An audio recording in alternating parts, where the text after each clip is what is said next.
The stars twinkled peacefully above the United Nations building in New York as Alan Pierce straightened his tie for the third time. The diplomat's hands were steady, but his heart raced. In just a few minutes, he would meet the first official representatives of the Galactic Confederation.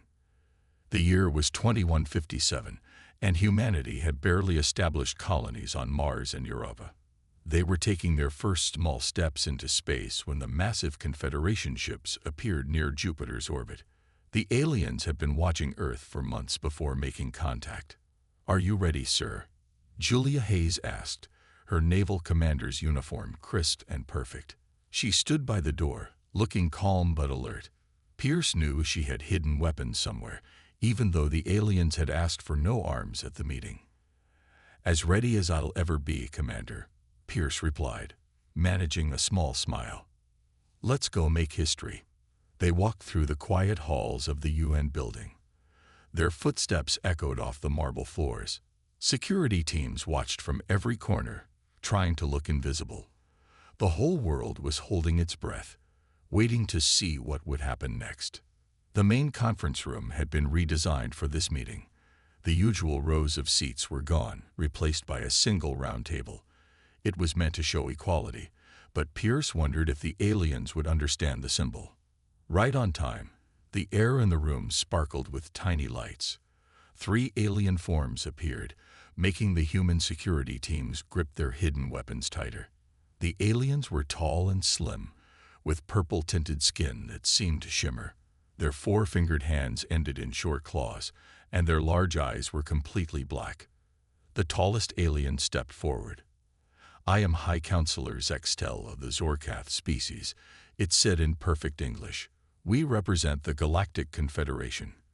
Its voice came from a small device on its chest, translating its clicking language. Pierce bowed slightly. "Welcome to Earth.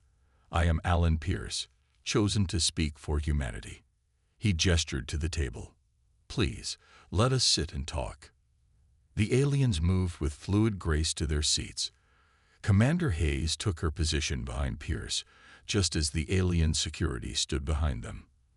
The tension in the room could have been cut with a knife. "We have been watching your species," Zextel said, placing a crystal device on the table. It projected a hologram of Earth and its solar system. "Your development is interesting, if somewhat slow." Pierce felt his jaw tighten, but kept his diplomatic smile. "We are a young species in terms of space travel, yes, but we are eager to learn and grow." Another alien, who introduced itself as Science Overseer Venra, made a sound like quiet laughter. "Your fastest ships take months to reach Mars. Your energy systems are inefficient. You still burn fossil fuels." It waved a hand through the hologram. "You have much to learn before you can be considered a true spacefaring race." Commander Hayes shifted slightly behind Pierce. He could feel her tension but appreciated her silence. They had discussed this possibility, that the aliens might look down on humanity. "Perhaps," Pierce said carefully, "you could tell us more about the Galactic Confederation. What would membership mean for Earth?" The third alien, Trade Minister Yulak, activated another hologram showing hundreds of worlds. "The Confederation guides developing species. We provide technology, knowledge, and protection. In return, member worlds contribute resources and follow Confederation laws." Over the next few hours, they discussed terms. With each passing minute, Pierce noticed a pattern. The aliens spoke to them as adults might speak to children, with patience that barely hid their condescension. "Your world has useful minerals," Yulak said, "and your population could provide valuable labor for Confederation projects. We would, of course, ensure fair treatment under our standards." Pierce noticed they never mentioned Earth's achievements, their art, their music, their literature. They didn't ask about human culture or history. They only saw resources to be used. In a break between sessions, Commander Hayes pulled Pierce aside. "Sir," she whispered, "something's not right. They're hiding something. The way they keep pushing for quick agreement, how they brush off our questions about their military." Pierce nodded slightly. "I know. But we need to play along for now. We're not ready for any other option." He looked out the window at the New York skyline. "Send word to all military commands. Tell them to start preparing, quietly, and get our best scientists ready to study any technology the aliens show us." The meetings continued for 3 more days. The aliens presented more holograms, more promises, more thinly veiled suggestions that Earth should be grateful for their attention. Finally, Pierce signed the preliminary agreement. Earth would begin the process of joining the Galactic Confederation. The aliens would provide basic technology to improve Earth's space travel and energy production. In return, Earth would allow Confederation observers to supervise their development. As the aliens prepared to leave, High Counselor Zextel turned to Pierce. "You have made a wise choice. With proper guidance, humans might become a useful member of the Confederation in a few centuries." After the aliens transported back to their ship, Commander Hayes stepped forward. "Orders, sir." Pierce stood at the window, watching the alien ship become visible for a moment before disappearing into faster-than-light travel. "Contact all major military and scientific facilities. Tell them Operation Hidden Hand is now active." He turned to face her, his diplomatic smile replaced by determination. "They think we're primitive, Commander. Let's use that. While they're busy feeling superior, we'll learn everything we can. They want to treat us like children. Fine. They'll learn the hard way that even children grow up." In her office at the Pentagon, Commander Hayes began sending encrypted messages to military bases worldwide. The aliens thought Earth's communication technology was primitive, so they didn't bother monitoring it closely. As she worked, she smiled grimly. The Confederation had made their first major mistake.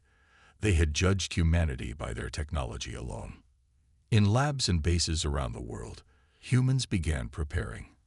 They would play the part of the primitive species, grateful for any scraps of knowledge. But behind the scenes, they would study, learn, and plan. The aliens thought humans were simple and predictable. They would learn just how wrong they were. Pierce sat in his office late that night, reading the preliminary agreement again. On the surface, it looked generous, the Confederation offering help to a struggling young species. But between the lines, he saw the truth. They planned to slowly take control, to turn Earth into just another resource for their empire. "Well," he muttered to himself, "they're not the first empire to underestimate their supposed inferiors." He opened his computer and began writing his real report to Earth's leaders. The title was simple: The Trojan Horse Initiative, Using Confederation Arrogance Against Them. The stars continued to shine above Earth that night, unchanged by the momentous events below. Humanity had taken its first steps onto the galactic stage. The Confederation thought they were welcoming a primitive, easily controlled species into their empire. They had no idea they had just made the biggest mistake in their history. They had underestimated Terra, and they would learn what so many others had learned before. Humans were at their most dangerous when others thought them weak. 3 months after first contact, Dr. Peter Martinez stared at his computer screen in an underground lab beneath the Rocky Mountains. His eyes were tired, but he couldn't stop smiling. On the screen, numbers and equations showed something amazing. He had just figured out how the aliens' quantum drives worked. "Amy, come look at this," he called to his research partner. Dr. Amy Richardson walked over, her coffee cup still steaming. She looked at the screen, and her eyes went wide. "You did it," she whispered. "You actually figured it out." She put down her coffee and started typing rapidly. "And if we combine this with our own quantum research, we could make it even better." Peter finished her thought. This was why they worked so well together. While the aliens thought humans were just copying their technology, Peter and Amy were finding ways to improve it. Above ground, a Confederation observer named Tekri walked through the public research facility. The aliens had set up these visits to check on human progress. The humans always showed them simple experiments and asked basic questions, just as the aliens expected. "Your progress is acceptable," Tekri told the facility director. though you still have much to learn. The alien didn't bother checking the sub-basement levels. Why would primitives hide anything there? As soon as Techri left, the director sent a coded message to Commander Hayes. Package ready for delivery. This meant they had made another breakthrough. In her office at the Pentagon, Commander Hayes read the message and smiled. She opened a secure file on her computer, marked Project Dawn. It listed all the secret advances humans had made since the aliens arrived. The list was getting very long. They give us a toy car, she said to herself, and we build a better engine for it. Across the world, other humans were doing similar work. In Australia, engineers study the alien shield technology. In Brazil, scientists worked on artificial intelligence that could think in ways the aliens never imagined. In Japan, researchers found new ways to use quantum mechanics for communication. The aliens saw none of this. Their automated systems watched for large energy signatures or obvious signs of advanced technology. They didn't notice the small, clever ways humans worked around these scans. One evening, Linda Carter sat in a hidden room beneath Chicago, teaching an AI system to think like a human. The aliens' AIs were very smart, but also very rigid. They couldn't handle surprise or change well. "Tell me a joke," she said to the computer. The AI thought for a moment. "Why did the human cross the galaxy?" it asked. "To prove the aliens wrong." Linda laughed. The AI was learning humor, something the Confederation's computers could never understand.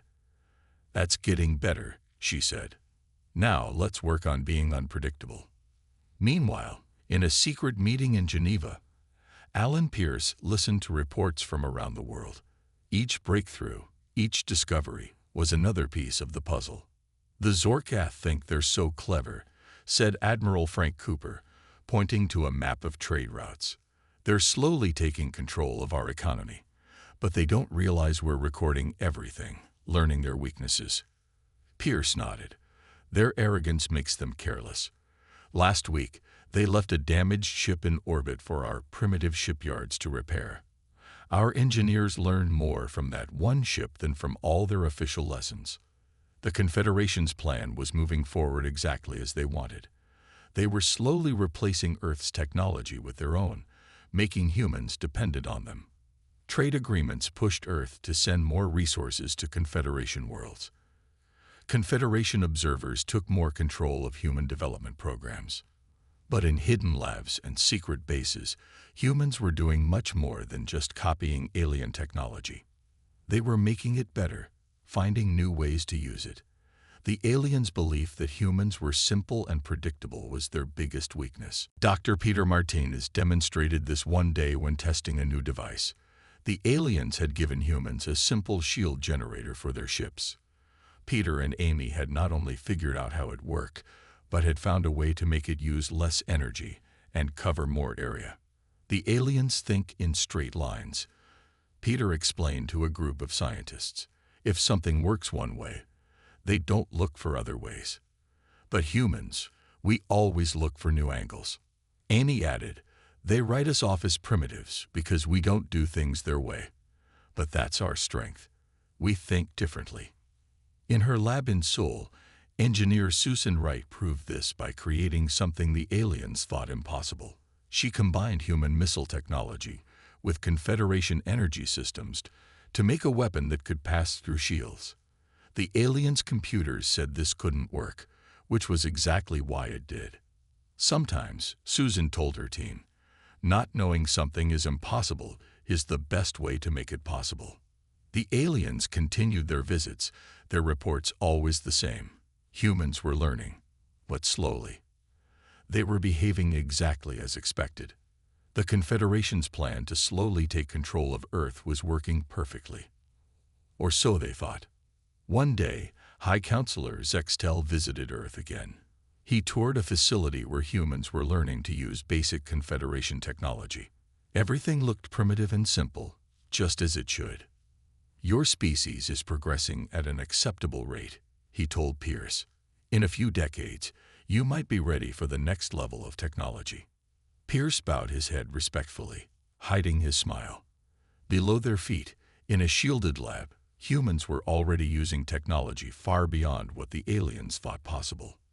That night, Commander Hayes updated her secret files. Earth now had quantum drives that worked better than the aliens' versions. They had shields that were stronger and needed less power. They had AIs that could outthink Confederation computers. And most importantly, they had weapons that could penetrate Confederation defenses. All because they think we're simple, she said to Pierce during their weekly meeting. All because they never bothered to really learn about us. Humans have always been good at surprising those who underestimate us, Pierce replied. They judge us by their standards, their way of thinking. They never stop to consider that being different might be an advantage. The stars shone down on Earth that night, just as they had for billions of years. But now they shone on a world that was changing, growing stronger in ways the Confederation never expected. The aliens thought they were slowly taking control of a primitive world. Instead, they were teaching their future competitors everything they knew. And humans were learning far more than their teachers intended. The mistake of underestimating Terra was growing bigger every day, and the Confederation had no idea. Lieutenant Christopher Morgan sat alone in his small office at the United Nations Economic Division, staring at his computer screen. It was past midnight, but he couldn't sleep. Something about the new trade agreement with the Confederation bothered him. The numbers didn't add up. "Computer, show me the mineral export rates again," he said quietly. The screen filled with charts and numbers.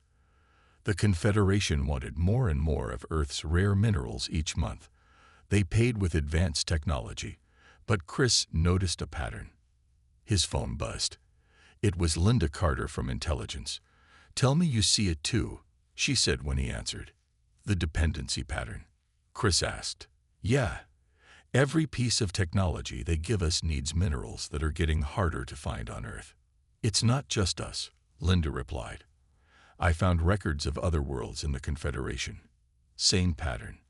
They call it economic guidance, but it's really a trap," Chris finished.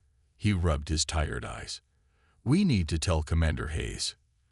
The next morning, they met in a secure room deep under the Pentagon. Commander Hayes listened as they explained what they found. The Zorkath weren't just trading with Earth. They were slowly draining it of resources. "Look at this world," Linda said, pointing to a hologram of a distant planet. "The Confederation helped them 10 years ago. Now they can't power their cities without Confederation support. They gave up their independence for technology they can't maintain on their own." Commander Hayes frowned. "How many worlds?" "At least 12 that we know of," Chris answered. "All of them started just like us. The Confederation offered help, gave them technology, then slowly took control of their resources." In New York, Alan Pierce received the news with a grim face. "So that's their real plan," he said to his secure computer. "They're not here to help us develop. They're here to make us dependent on them." The Confederation's plan was clever. They would give Earth advanced technology that needed special minerals to work. As Earth used up these minerals, they would need more technology from the Confederation to survive. Eventually, Earth would have no choice but to do whatever the Confederation wanted. But the aliens had made a big mistake. They thought humans wouldn't notice the pattern. They thought humans would be too excited about the new technology to see the trap. "Send word to all our hidden facilities," Pierce ordered. "It's time for Phase 2. Around the world, humans began to act. In hidden labs, scientists worked harder to make technology that didn't need rare minerals. In secret factories, engineers built machines that looked simple on the outside, but were advanced on the inside. One day, Trade Minister Yulak visited Earth's main mining facility in Australia. The alien watched as humans used basic tools to dig up minerals. "Your methods are inefficient," he said. "We could provide better equipment." The facility manager smiled politely. "Thank you, but we're managing well enough." What the alien didn't know was that deep underground, humans were using their own advanced machines to mine. They just made sure to hide how much they really found. Linda Carter traveled secretly to other worlds that the Confederation had trapped. On each planet, she met with people who wanted to break free. Earth understands, she told them. And when the time comes, we'll help you. Meanwhile, Chris Morgan kept watching the trade numbers. The Confederation pushed for bigger deals, more exports. They thought humans were falling into their trap. But Chris saw something else in the numbers. Earth was preparing. They think we're sending them all our minerals, he told Commander Hayes. But thanks to our hidden mining operations, we're storing more than they know. When they try to pressure us, they'll find out we're not as dependent as they think. In his lab, Peter Martinez made another breakthrough. We can power our cities without their quantum generators, he told Amy Richardson. We just have to let them think we still need their help. The Confederation's observers saw exactly what they expected. Humans struggling to use alien technology, asking for help, seeming to become more dependent each day. The aliens' reports were full of satisfaction. Everything was going according to plan. But in a hidden base under the Pacific Ocean, Admiral Cooper watched Earth's real progress. Our ships are ready, he told Commander Hayes. They look simple on the outside, but inside. He smiled. Let's just say the Confederation's sensors won't believe what they're seeing. One evening, High Counselor Zextel met with Pierce to discuss increasing Earth's mineral exports. The alien was surprised when Pierce didn't immediately agree. We need to study the effects on our environment first, Pierce said carefully. We want to be responsible with our resources. Zextel's black eyes narrowed. You agreed to follow Confederation guidance. We know what's best for developing worlds. After the alien left, Pierce sent a message to all Earth's leaders. They're getting impatient. They'll make their move soon. Linda Carter's intelligence network confirmed this. The Confederation was preparing to pressure Earth. They thought that by now, Earth couldn't survive without their technology. They planned to demand full control of Earth's resources. Let them try, Commander Hayes said when she heard the news. They think they've trapped us, but we've turned their trap against them. In labs and bases around the world, humans continued their secret work. They built ships that looked weak but were strong. They made weapons that seemed simple but were deadly. They developed defenses that the Confederation would never expect. The aliens thought they were watching Earth carefully. Their sensors scanned for energy signatures. Their observers wrote detailed reports. Their AIs analyzed every piece of data. But they never saw what was really happening. They didn't see the determination in human eyes. They didn't understand the way humans learned and adapted. They didn't realize that their biggest mistake wasn't trying to trap Earth. It was thinking they could trap humans without humans noticing. The stars wheeled overhead as Earth prepared. The Confederation thought they were watching a primitive world fall into their trap. Instead, they were watching humanity prepare for a fight they never saw coming. In his office, Chris Morgan added one final note to his report. The Confederation thinks they're the hunters. They don't realize they've walked into the trap themselves. When they try to take control, they'll learn what happens when you underestimate Terra. Admiral Frank Cooper stood at the window of his underground command center, watching as workers put the finishing touches on Earth's newest spaceship. From the outside, it looked simple and weak, just like all human ships. But inside, it held secrets that would shock the Confederation. Status report, he said into his communicator. Around the world, other hidden bases responded. Pacific Base ready, came the first reply. Atlantic Base ready. Indian Ocean Base ready. One by one, Earth's secret facilities reported in. Each one had been building and preparing for the past year.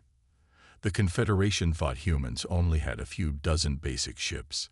They didn't know about the hundreds of advanced vessels hidden underwater and underground. In her workshop in Seattle, Susan Wright worked on her newest invention. It looked like a simple communication device, but it was really a weapon that could shut down Confederation shields. She smiled as she remembered how the aliens had dismissed human technology as primitive. Done, she said, putting down her tools.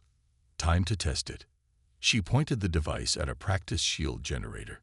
One quick burst of energy, and the shield fell. Her team cheered. Commander Hayes visited the testing site later that day. "How many can we make?" she asked. "We've got factories ready in 20 locations," Susan answered. "All hidden from Confederation scans, all looking like they make simple electronics. We can build thousands." Meanwhile, Chris Morgan and Linda Carter worked on understanding Confederation battle tactics. They had collected data from hundreds of trade ships and observer visits. The aliens always fought the same way, following the same patterns. "They rely too much on their computers," Chris said, pointing to a simulation. "Their ships do exactly what their battle AI tells them to do. They don't adapt or change plans." Linda nodded. "And their AI has never faced human tactics. They won't expect ships to do anything their computers say is impossible." In the Rocky Mountain lab, Peter Martinez and Amy Richardson made another breakthrough. They found a way to make human ships look weaker than they really were to Confederation sensors. "It's like putting on a disguise," Peter explained to Admiral Cooper. "Their scans will see old engines and basic weapons. They won't detect our real technology until it's too late." The Admiral smiled. "Perfect. Keep their arrogance working against them." Around the world, military forces trained in secret. They practiced new tactics that the Confederation would never expect. Ships learned to move in ways that alien computers said were impossible. Soldiers trained to fight in ways that alien sensors couldn't predict. "Remember," Commander Hayes told her officers, "the Confederation thinks they know everything about fighting in space. They've forgotten that sometimes the best tactics come from thinking differently." One day, Alan Pierce met with High Counselor Zextel again. The alien wanted to discuss putting Confederation supervisors in charge of Earth's major industries. "Of course," Pierce said politely. "We want to learn from your experience." Inside, he smiled.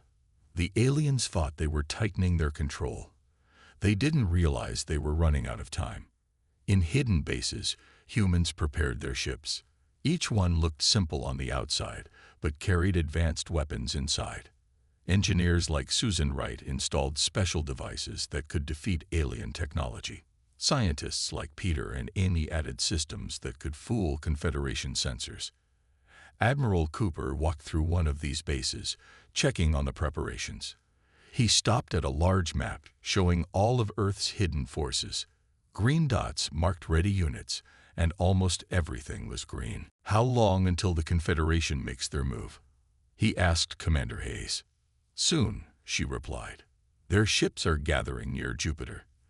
They think we can't detect them, but our new sensors see everything." The commander looked at another screen showing Confederation fleet movements.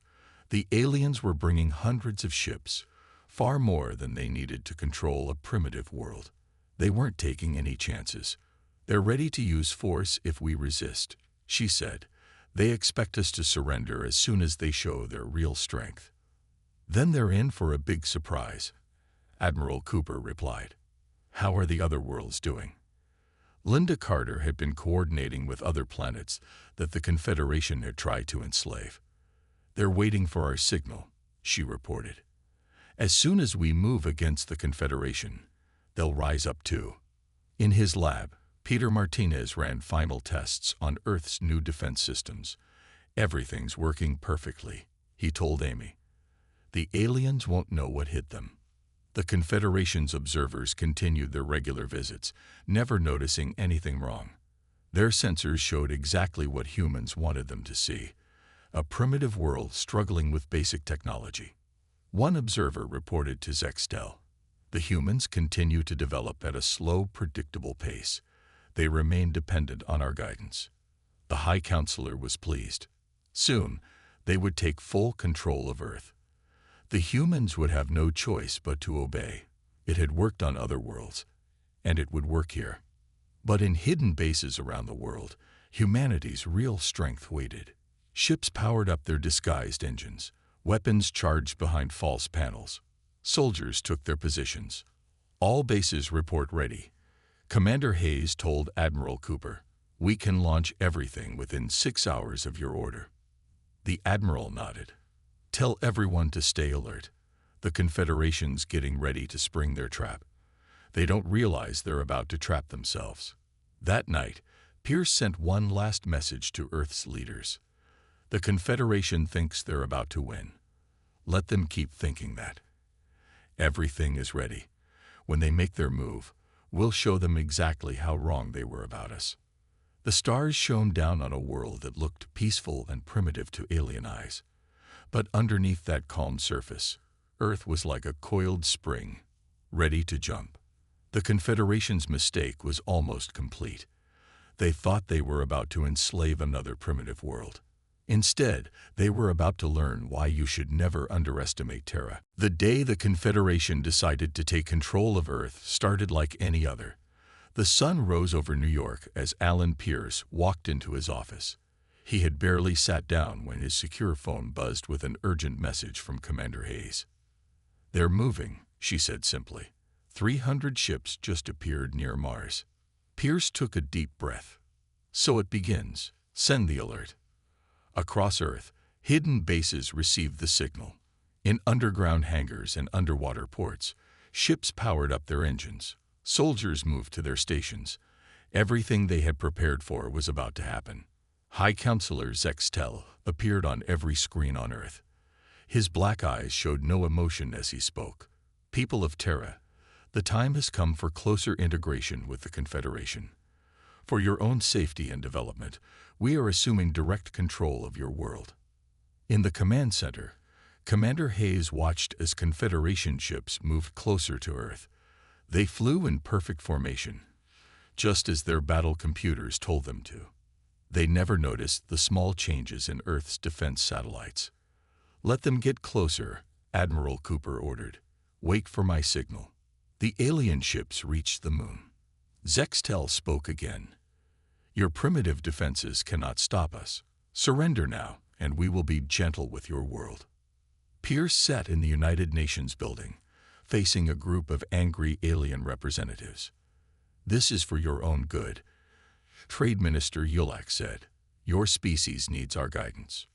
"Perhaps," Pierce replied calmly. "You should have asked us what we thought about that." At that moment, Commander Hayes pressed a button. All across Earth's orbit, defense satellites that looked weak and simple suddenly changed. Their fake covers fell away, revealing advanced weapons that Susan Wright had designed.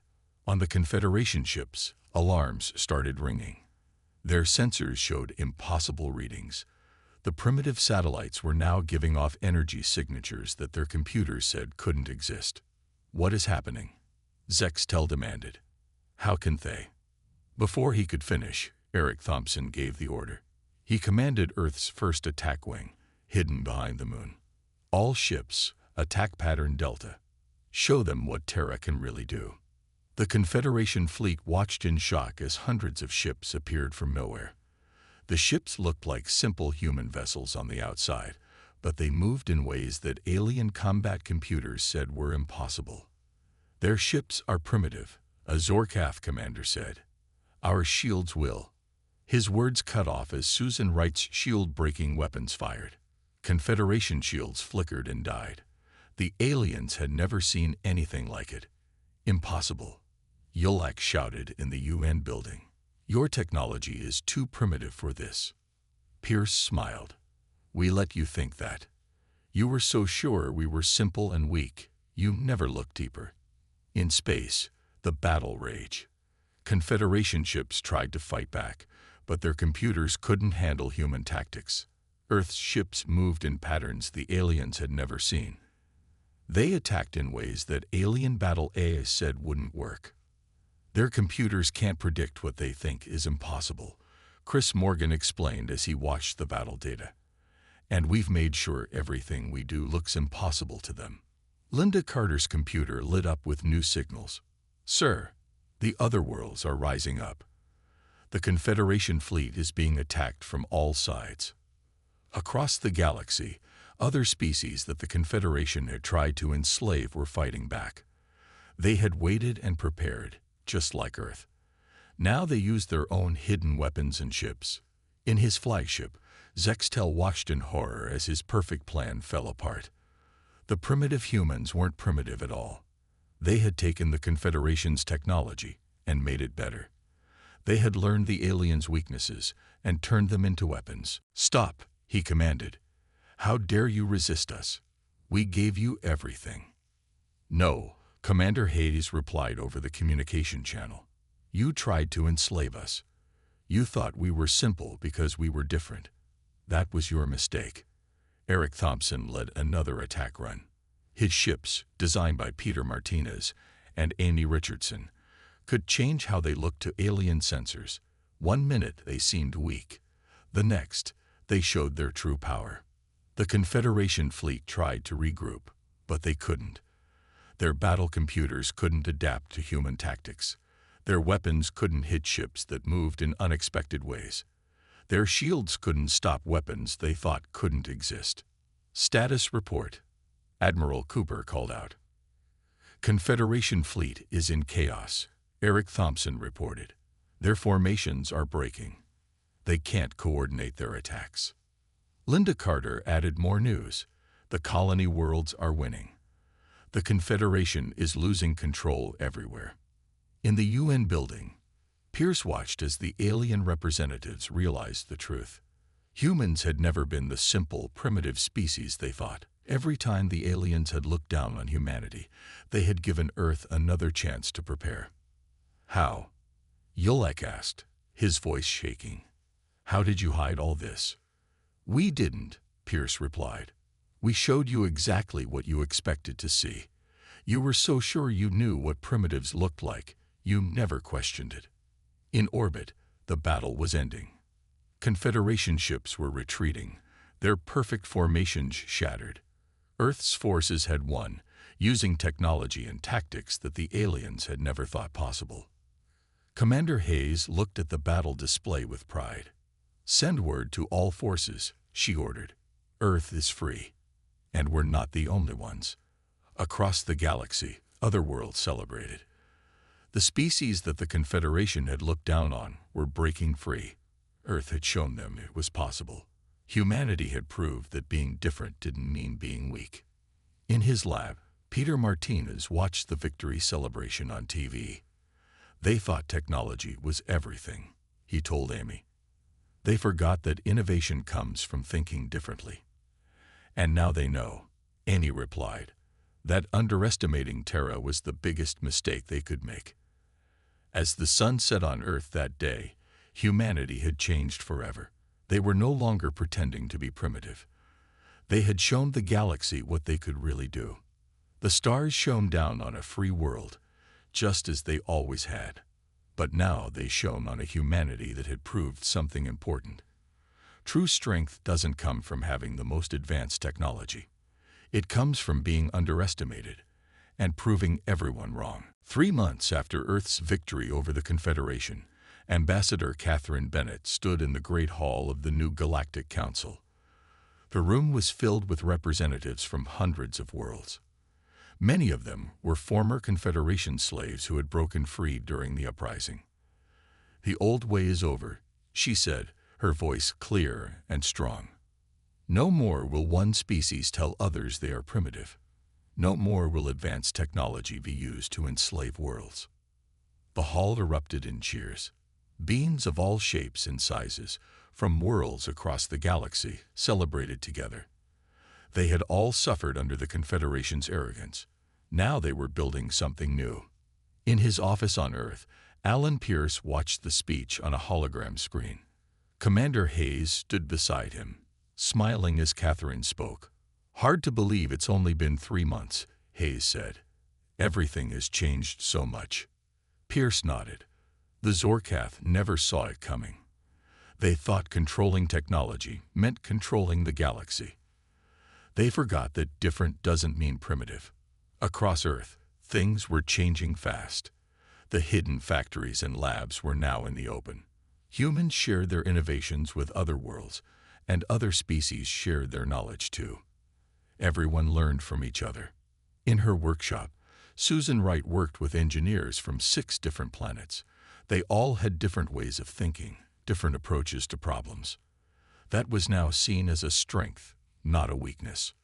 "Look at this," she said, showing them her shield-breaking device. "We made it work because we didn't know it was supposed to be impossible. Now, what else can we do together?" Peter Martinez and Amy Richardson had visitors too.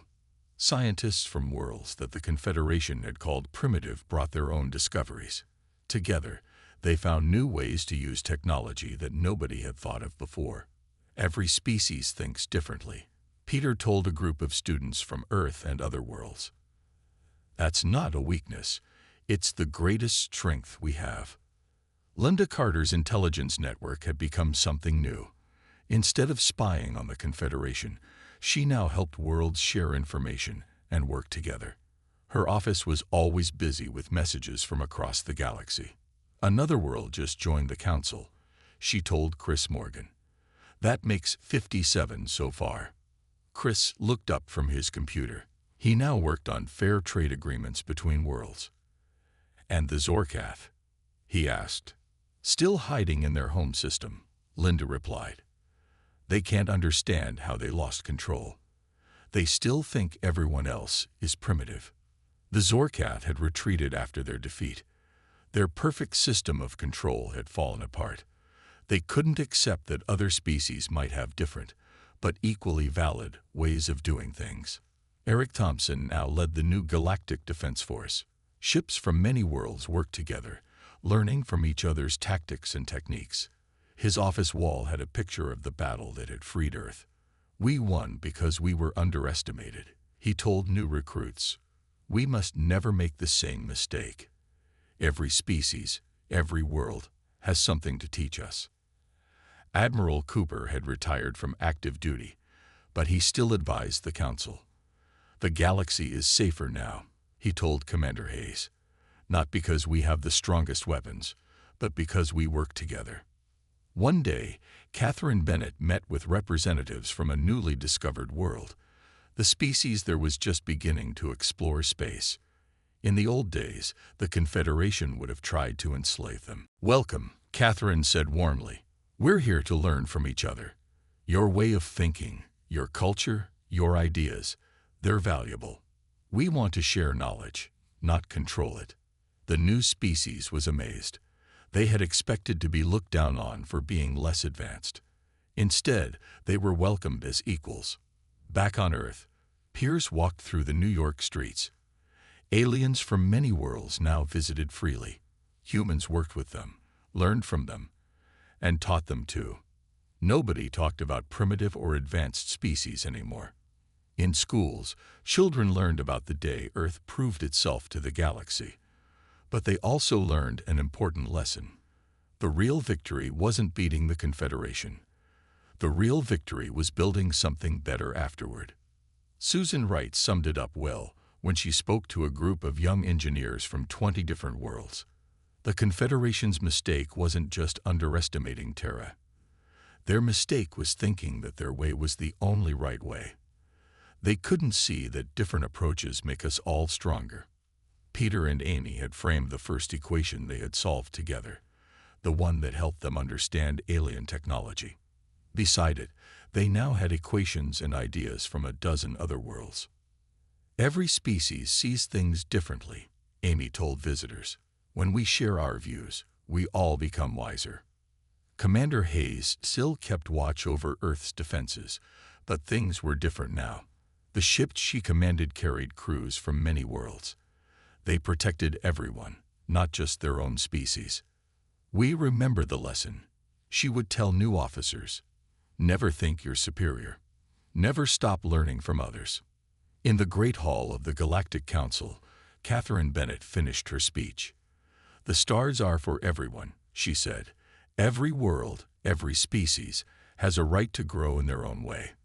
Together, we are stronger than we ever could be alone." The hall filled with applause. Representatives from hundreds of worlds, some with advanced technology, some just beginning space travel, all celebrated together. They had learned what the Confederation never could. True strength comes from accepting and learning from differences, not trying to control them. Later that night, Pierce stood on the roof of the UN building, looking at the stars. Ships from many worlds moved through the sky, each one different, each one welcome.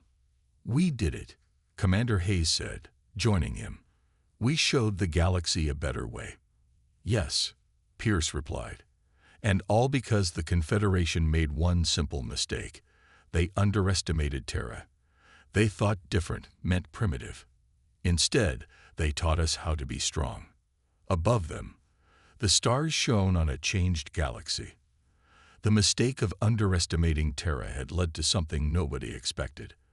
A galaxy where differences were celebrated, not feared. Where every world could grow in its own way.